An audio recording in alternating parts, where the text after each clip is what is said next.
Yo campers, what's up? This is Fintroll1984 with another super exciting gameplay on Need for Speed Rivals. I promised you a new episode on the last shoutout special. Thanks again so much for getting me to 2,000 subscribers. And without further ado, let's get into today's material. All credit to my astonishingly skilled pilot in control, my nephew Wietse. You are a racing god, dude. These drifts, handbrakes, 360s and U-turns, they are hard to do, but this guy makes it look so easy.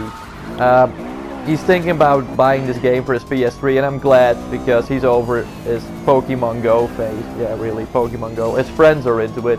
Last time Wietse showed you how to demolish enemy racers as an officer of the law, and because we already caught so many violators of the law, we decided to try some more objectives to unlock new vehicles. So at the moment you see the BMW M6 going hauling ass, and pretty soon you'll also see the Porsche 911 Turbo.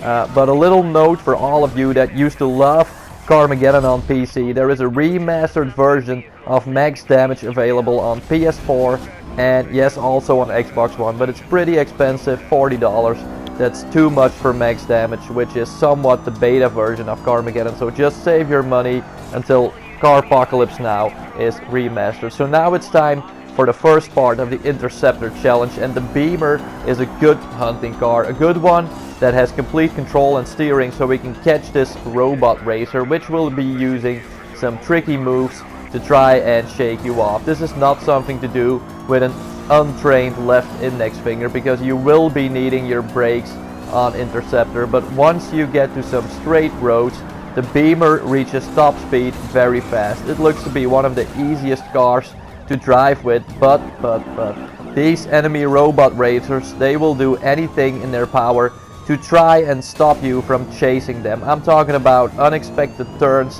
while going at high speed, so you have to be able to use your handbrake in the right way. But my nephew's not a noob. Even the dirt roads, the shortcuts and the off-road challenges they don't scare him. But don't underestimate the time that it takes to bring these clowns to justice. You have to chase him down for a long time, but eventually his Beamer wins, and therefore we unlock the Porsche 911 Turbo. And when taking it out for a spin, it's almost immediately clear that this is the car you want. Very agile and balanced, little bit difficult to steer and get the correct drifting angles on right away. But in all honesty, this is a really good car. I even drove around with it, and I think I didn't even crash it. So if I can drive with it, a 5-year-old child can drive with it as well. So now it's time to do the Interceptor with the Porsche 911 Turbo.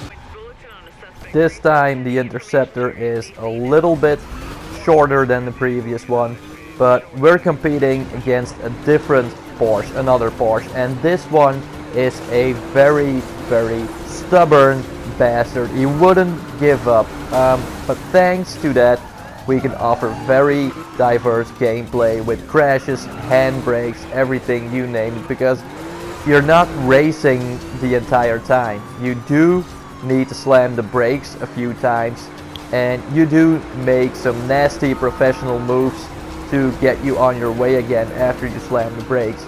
But if you can think fast, you should try out this game, guys. If you are blessed with the gift, because I call it a gift, the gift of having racing skills, if you can treat a PlayStation 4 controller like a steering wheel, you will love this game. Graphics that completely blow you away, all types of conditions, day, night, morning, dawn, icy roads, deserts, woods, country roads, up until the very last detail. This game completely checks out. It's almost unbelievable that you can buy this game like used price. You can buy this game for a good $20. I would say $15 or $20, and this game is yours. And like I said, my nephew is gonna buy this on his PS3. So after finally apprehending this fella, the police force granted us with another car, being the SRT Viper, but we'll call it the SRT Rhino because it's a very strong, powerful car, but very slow. And because it's a slow car, we set ourselves the challenge of completing a rapid response, which is like a distress call you need to go and check out. But in the meanwhile, you cannot hit anything because if you do, 0.5 seconds will be added to your total time. So you're racing like crazy, you're minding the time, you're watching the road and looking at your minimap all at the same time so you don't lose the track.